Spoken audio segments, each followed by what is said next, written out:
아멘. 오늘 에베소 교회에 보내는 편지 15번째 시간, 그리스도 안에서 자라감이라는 제목으로 하나님의 말씀 전하도록 하겠습니다. 사람이 태어나면 공급을 받아야 하고 그리고 자라가야 합니다. 갓 태어난 아기를 본 적이 있으십니까?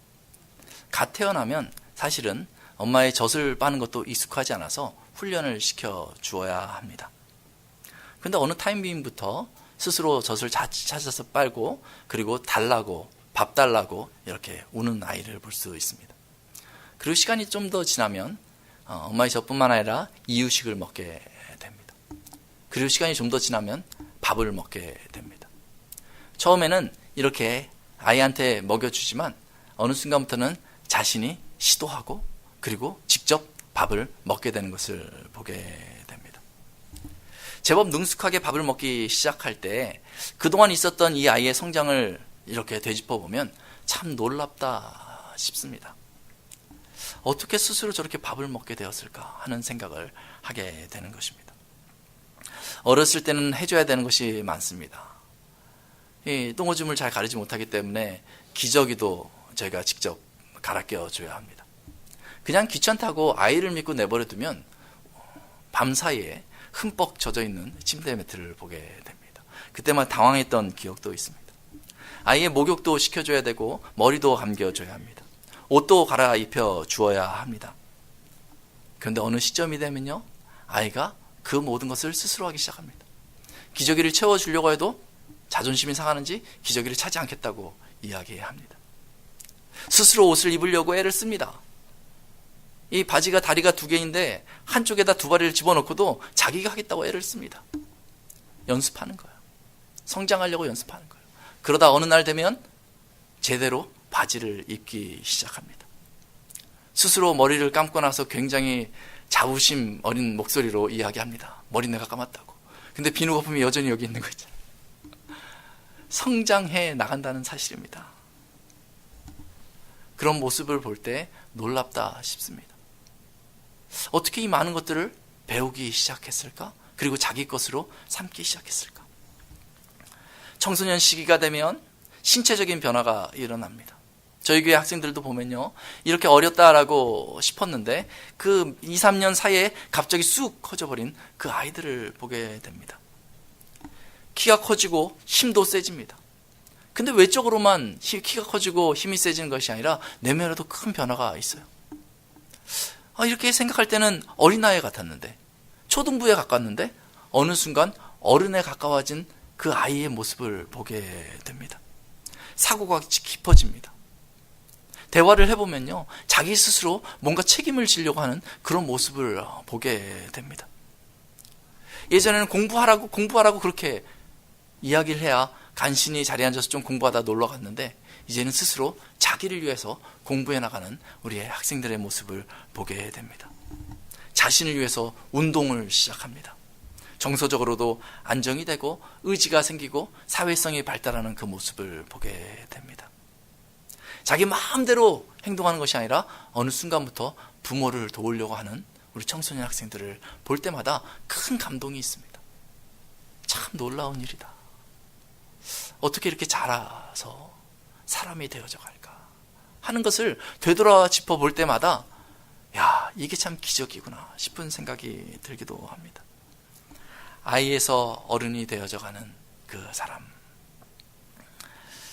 아이들도 성장하기 위해서 모진 애를 쓰고 청소년들도 성장하기 위해서 모진 애를 씁니다. 그러면 그 성장을 맛볼 때마다 그 안에 기쁨이 있습니다.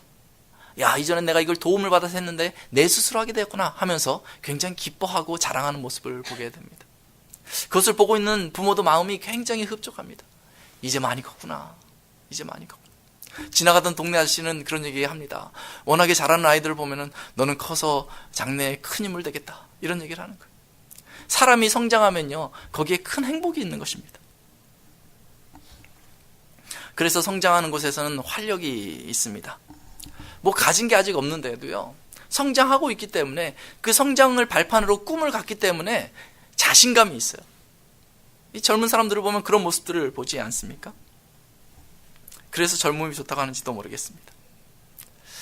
계속 이 어린아이 때부터, 베이비 때부터 성장이 중고등부로 이어지고, 이제 청소년 시기를 지나서 20대까지 이어지고, 그 성장이 계속해서 성장했으면 좋겠다 하는 것이 우리의 바람입니다.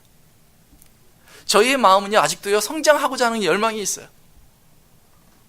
그런데 어느 순간 깨닫게 되는 것이 있습니다. 어느 시점인지 잘 모르겠는데, 어느 시점을 통해서 성장이 아니라 쇠퇴하기 시작한다는 것을 보게 되는 것입니다. 운동을 좋아했던 분들이 40이 넘고 50이 되었을 때 옛날 생각하고 막 열심히 달려갑니다. 내가 왕년에는 하면서 달리기를 하면 꼭 넘어지시는 분들이 있어요. 마음은 옛날 같은데 어느 순간부터 쇠퇴하기 시작한 것입니다. 20대 중반을 넘어가면 세포가 자라는 것이 아니라 세포가 죽기 시작한다라고 이야기합니다. 남자들 같은 경우는 운동을 잘 했는데 항상 아이들을 우습게 생각하고 이렇게 하는 거야 가르쳤는데, 아이들의 청소년 시기쯤 됐을 때 다들 한 번씩 겪는다고 그래요. 아들이 아빠를 이겼을 때, 그때 좌절감이 너무나 크다는 거예요. 테니스 시합을 했는데 아들한테 진 거예요. 축구 시합을 했는데 아들한테 진 거예요. 아이는 성장하는데 아빠들은, 엄마들은 쇠퇴해 가게 됩니다. 어느 순간부터 육체의 작은 질병을 갖게 되고 그것 때문에 전전긍긍하게 됩니다. 내가 나이 들어가는구나. 그것을 깨닫게 됩니다. 여자분들은 갱년기가 오면 감정의 컨트롤이 잘 되지 않는다고 이야기합니다. 그래서 너무 고통을 당한다고 이야기해요. 감정적으로 쇠퇴하는 것인지도 모르겠습니다. 어떤 음악하시는 분들은요, 이제 정말 노년의 시기가 오니까 자기는 음악을 평생 해왔기 때문에 음악 실력을 발휘하려고 하는데 이 음정이 흔들리기 시작한다는 거예요. 음정이 흔들려서 너무 속상하다는 거예요. 노안이 어느 날 와가지고 책을 읽기에 불편해합니다. 기억력이 점점 감퇴해요. 그래서 뭔가 배우려고 하는데 잘 안 돼요. 이전 같지 않아요. 그래서 배우려고 하는 것을 포기하게 됩니다. 젊을 때 세상을 다 가질 수 있을 것 같았던 그 배짱, 내가 성숙하고 성장하면 뭐든지 다 되리라고 했던 그 기대가 어느 순간 꺾이는 것을 경험합니다. 나이가 들면서 내가 더 성장할 수 없다는 것을 깨닫고 나서는 변화되는 세대를 내가 따라갈 수 없구나 라는 것을 인정할 수밖에 없습니다. 새로운 사람과 환경을 접하는 것이 두려워집니다. 사회의 활동 반경이 점점 줄어드는 것을 경험합니다. 같은 세대를 살았던 사람들이 한 사람 한 사람 이 세상을 떠나는 것을 보면서 만날 사람이 점점 줄어듭니다. 강한 의지가 있으신 분들은요, 노년이 됐는데도 뭔가 막 다 세상을 다 바꿔놓을 수 있을 것 같이 애를 쓰시는 분이 있습니다. 그러나 시간이 기다려주지 않습니다. 이 보톡스를 맞아도요, 젊었을 때 같이 안 되더라고요. 그 운동약을 막 늘려도요, 예전같이 머슬이 나오지 않는 것 같더라고요. 책을 많이 읽어도요, 예전과 같은 그런 통찰력이 생기지 않는 것 같아요. 어느 순간부터 성장을 포기합니다. 쇠퇴한다는 것을 인정합니다. 성장을 포기하자마자 성장의 기쁨은 삶 가운데 사라집니다. 성장이 멈춘 시점에서부터 활력이 없어집니다. 그저 아이들이 성장하는 것을 보면서 대리만족하는 게 아마 어른들의 모습들이지 않을까 싶은 생각을 하게 됩니다. 결국 인생을 다 생각해 봤을 때 아무리 잘 성장하여도 어느 시점에 쇠퇴하게 된다는 것을 고려하면 참 가슴이 아프다 싶은 생각이 듭니다. 그렇게 성장하기 위해서 모든 것을 쏟아부었는데 결국은 쇠퇴하게 되는구나. 성장에 생명력이 없다는 것이 너무나 슬픈 이야기입니다. 이것이 우리의 인생이라는 것을 한번 돌아봤습니다. 그런데요, 이 사실만 가지고 저희가 좌절하고 있을 수는 없습니다. 왜냐하면 이 이야기는요, 우리의 겉사람에 대한 이야기 때문에 그래요. 아마 이 세상에 하나님을 모르는 사람들은 이 이야기를 듣고 가슴 아파하고 계속 낙심할 수밖에 없을 것입니다. 그러나 하나님을 믿는 사람은 겉사람 외에 그 속사람이 있습니다.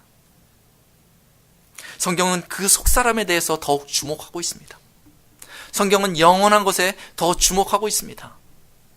사도 바울은 고린도후서 4장 16절에 이렇게 이야기하고 있습니다.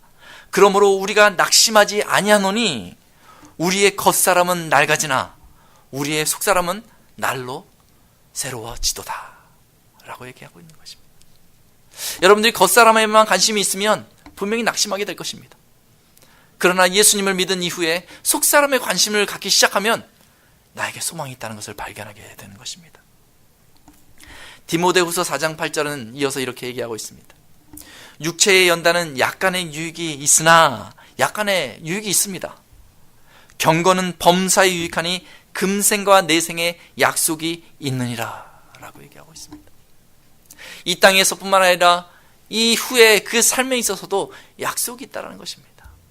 그것을 위해서 단련하라 라고 제안하는 것입니다. 주님께서는 우리를 주님의 몸된 교회로 불러주셨습니다. 주님께서는 주님의 몸된 교회된 우리가 낙심하거나 쇠퇴하기를 원하지 아니하십니다. 주님께서 우리에게 제안하신 것은 성장하라, 그것을 제안하고 있습니다. 저희가 여러 가지 핑계를 대고 싶은 마음이 있을 수 있습니다. 나는 좀 나이가 들었거든요. 나는 이전에 뭔가 일을 좀 많이 했거든요. 난 참이 너무 바쁘거든요. 이야기하고 싶을지도 모르겠습니다. 그러나 주님께서 믿는 모든 사람에게 동일하게 요청하는 것은 성장하라는 것입니다. 이전에 내가 좀 자랐다고요? 아니요. 오늘도 자라는 것입니다. 자라야 될 그 목표치가 있으니까 계속 자라가라는 것입니다. 주님의 요청은요, 우리가 이 세상 떠나가는 그날까지 자라가라라고 요청하시는 것입니다. 교회의 생명력은 그 성장으로 말미암아서 멈추지 않게 되는 것입니다. 오늘 읽은 에베소서에서는 내적인 성장, 그 성숙함에 대해서 이야기하고 있습니다. 저희가 사도행전을 읽을 때는요, 교회의 외적인 폭발적인 성장에 대해서 좀 더 살펴볼 수 있다면, 오늘 에베소서 말씀을 통해서는 그리스도인이 내적인 성장을 위해서 왜 전진해야 되는지를 보여주고 있는 것입니다. 우리 말씀을 좀 더 살펴보면 우리 12절의 말씀 한번 같이 읽으면 좋겠습니다. 시작. 이는 성도를 온전하게 하여 봉사의 일을 하게 하며 그리스도의 몸을 세우려 하심이라. 여기는 주님의 성장의 계획이 있는 것입니다. 이는 성도를 온전하게 하여 봉사의 일을 하게 하며 그리스도의 몸을 세우려 하심이라. 주님께서 성도를 그리스도의 몸으로 세우려 하신다라고 얘기하고 있습니다. 주님께서 성도를 주님의 몸으로 세우는 그 과정에 있어서 그 앞에 구절들을 살펴보면 주님께서 은사를 주신다라고 얘기하고 있는 것입니다. 선물로 은사를 부어주신다라고 이야기하고 있는 것입니다. 그 은사는요, 이 땅에서 있는 것이 아니라 하늘로부터 오는 그 선물을 주시는 것입니다. 잘할 수 있도록 주님께서 공급해 주시는 것입니다. 저를 따라서 한번 이 내용을 다시 한번 반복해서 외쳐봤으면 좋겠습니다. 주께서 성도를 그리스도의 몸으로 세우려 하신다. 다시 한번요. 주께서 성도를 그리스도의 몸으로 세우려 하신다. 이것이 주님의 성장의 계획입니다. 성장해야 된다는 것입니다. 우리 13절 말씀을 같이 한번 읽도록 하겠습니다. 시작. 우리가 다 하나님의 아들을 믿는 것과 아는 일에 하나가 되어 온전한 사람을 이루어 그리스도의 장성한 분량이 충만한 데까지 이르리니. 저를 따라서 읽겠습니다. 우리가 그리스도의 장성한 분량이 충만한 데까지 이르리니. 그리스도의 장성한 분량이 충만한 데까지 이르리니. 이것은 성장의 소망을 주님께서 가르쳐 주고 있는 것입니다. 우리가 하나님의 아들을 아는 일과 믿는 일에 하나가 되어서 그리스도의 장성한 분량이 충만한 데까지 이르를 것을 가르쳐 주고 있습니다. 성장의 방법입니다. 그리스도를 아는 일과 믿는 일에 하나가 되는 것. 다른 것에 집중하는 것이 아닙니다. 교회가 성장하는 그 방식 중에 하나가 뭐냐면 예수 그리스도께 집중하는 것입니다. 분주해지면 성장할 수가 없습니다. 우리가 집중해야 되는 것이 무엇입니까? 그리스도를 아는 것입니다. 주의 말씀을 통해서 예수 그리스도를 깊이 알아가는 것입니다. 그리고 그 예수님을 우리가 같은 공동체로서 교회에서 믿는 것입니다. 거기에 집중할 때에 내적인 성장이 이루어지는 것입니다. 그리스도를 따라 가게 되는 것입니다. 우리 15절 말씀 같이 한번 읽도록 하겠습니다. 시작. 오직 사랑 안에서 참된 것을 하여 범사에 그에게까지 자랄지라. 그는 머리니 곧 그리스도라. 여기서도요, 그리스도 그에게까지 자랄지라라고 얘기하고 있습니다. 범사에 그에게까지 자랄지라. 그는 머리니 곧 그리스도라. 성장의 명령을 하고 있습니다. 범사에라고 얘기하고 있습니다. 이것이 every way라고 얘기하고 있어요. 모든 일에 그에게까지 자라라라고 얘기하고 있습니다. 예수 그리스도 이 땅에 오셔서 인간으로 오셔서 이 땅을 살아가신 그 예수님을 생각하면서 그 예수님의 행함을 따라서 모든 일 가운데 행해 나가는 것입니다. 예수님이 어떻게 하셨을까를 보면서 우리도 살아가는 것입니다. 그리스도께까지 자라감, 성장의 명령을 이야기하고 있습니다. 우리 16절 말씀을 같이 읽도록 하겠습니다. 시작.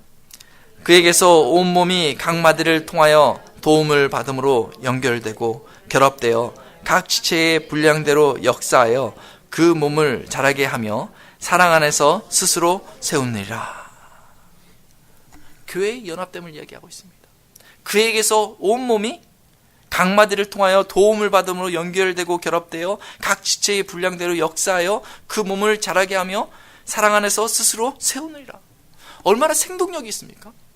서로 연결되었어요. 그리스도로부터 시작해가지고 연결이 이렇게 막 돼 있어요. 그리고 연결된 상태에서 각 지체가 분량대로 막 역사하는 것입니다. 내가 막 자라가는 거예요. 나 자라가니까 옆에 사람도 영향을 받아가지고요, 같이 막 자라가는 것입니다. 생동력 있지 않습니까? 교회는 그렇게 자라가는 것입니다. 우리가 예수 그리스도 안에서 받은 은사대로 헌신할 때 우리가 자라가는 것을 같이 경험하게 되는 것입니다. 그에게서 온몸이 스스로 세우느니라. 성령의 역사를 이야기해주고 있습니다. 여러분, 종교개혁 500주년이 되어서 시중에 많은 책들이 나오고 종교개혁에 대해서 여러 가지 이야기들을 합니다. 500년 전에 있었던 이야기, 또 우리나라가 아니라 다른 나라에서 있었던 하나님의 역사이기 때문에 때로는 이 종교개혁을 우리가 귀로 들으면서도 그것이 어떤 의미가 있을지 잘 생각하지 못할 때가 많이 있습니다. 그런데 제가 종교개혁의 역사를 이렇게 유심히 살펴보면서 종교개혁의 역사의 핵심이 뭘까라는 것을 생각해 보면 바로 이 성장에 있다라는 것을 생각하게 됩니다. 교인들이 성장할 수 있는 길이 막혔었는데 종교개혁을 통하여서 교인들이 성장할 수 있는 길을 열어주었다라고 정의할 수 있습니다. 교인들에게 하나님의 말씀이 주어지지 않아서 하나님의 말씀을 스스로 볼 수 있는 기회가 없어서 번역된 성경이 없었기 때문에 하나님의 말씀을 볼 수 없고 신부를 통해서 해석된 것을 들을 수밖에 없었습니다. 그러나 종교개혁 이후에 하나님의 말씀이 성도들에게 주어진 것입니다. 성장할 수 있는 기회가 생겼습니다. 이전에는 자기가 잘못한 것이 있다면 신부들에게 가서 고해성사를 했어야 합니다. 자기 죄를 사람에게 고했어야 합니다. 그러나 이제 주의 말씀을 붙들고 예수 그리스도의 이름 붙들고 하나님 앞에 다이렉트로 나가서 자신의 죄를 구하고 용서받을 수 있는 은혜가 생기게 된 것입니다. 종교개혁 이후에 그 이전에는 성직자들이 모든 것을 관할했습니다. 중세시대에 성직자들이 타락하면서 교회는 방향을 잃어버렸습니다. 그러나 종교개혁 이후에 성직자와 모든 성도들이 같이 동등한 입장에서 한 자리에서 같이 주님의 몸된 교회를 세워갈 수 있는 그런 길들이 열리게 된 것입니다. 교회를 세워가며 같이 성장할 수 있는 길이 종교개혁 이후에 우리 모두에게 주어졌습니다. 개혁교회를 우리가 이루고 살아가고 있다면 이 사실을 기억하면서 성장하기 위해 힘써 나아가야 하는 것입니다. 그런데 만약에 종교개혁 이후에도 마치 아직 성경을 받지 못한 사람처럼 성경을 읽지 않고 마치 내가 누구를 대리해서 기도해야 될 사람처럼 기도하지 않으면 종교개혁 이후에 우리에게 주어진 것이 아무 의미 없게 되는 것을 보게 됩니다. 성장 없이 교회에 출석하는 것, 이것만큼 불행한 것이 없습니다. 저희 시대는 아마 대리만족이라는 것에 익숙한 시대인지도 모르겠습니다. 텔레비를 보면서, 텔레비에 나오는 스타들을 보면서 내가 하고자 했던 것을 그 스타를 통해서 대리만족하는 것입니다. 아, 그렇게 하면 안 되지, 그렇게 해야지, 이렇게 저렇게 해야지. 본인이 하는 것도 아니에요. 근데 막 얘기하면서 그 사람이 이렇게 하면 내가 한 것처럼 그냥 기뻐합니다. 하나님의 은혜를 받는 것도 이런 식으로 하는 사람들이 있습니다. 내가 하나님 앞에서 은혜 받는 것이 아니라 그저 옆에 사람들이 은혜 받는 것으로 좋아합니다. 수많은 간증을 들으면서 그냥 가슴이 찡한 것으로 만족해야 합니다. 그러나 그것은 내 것이 아닙니다. 하나님을 내가 만나야 하는 거예요. 내가 성장해야 되는 것입니다. 오랜 신앙생활을 했음에도 불구하고 그 성장을 경험하지 못한다면, 이전엔 내가 성장을 경험했어도 지금 내가 성장하지 못한다면 나는 쇠퇴하고 있는 것입니다. 우리가 성장하지 못하면 평소에는 괜찮은 것 같이 느껴질 수 있습니다. 그러나 어느 순간 위기를 경험합니다. 14절 말씀 같이 읽도록 하겠습니다. 시작. 이는 우리가 이제부터 어린아이가 되지 아니하여 사람의 속임수와 간사한 유혹에 빠져 온갖 교훈의 풍조에 밀려 요동하지 않게 하려 함이라 라고 얘기하고 있습니다.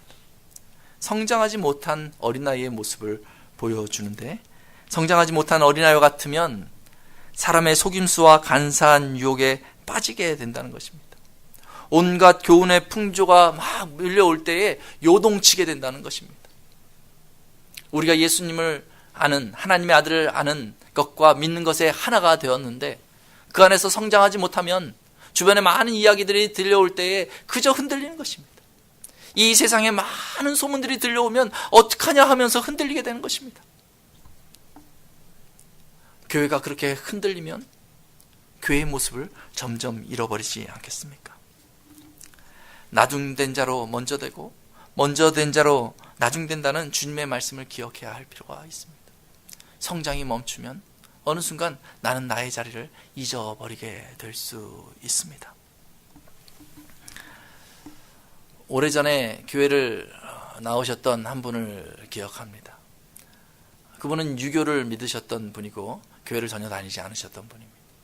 근데 가정에 아주 불행한 일이 생겨서 그 충격을 받고 교회를 나오게 됐습니다.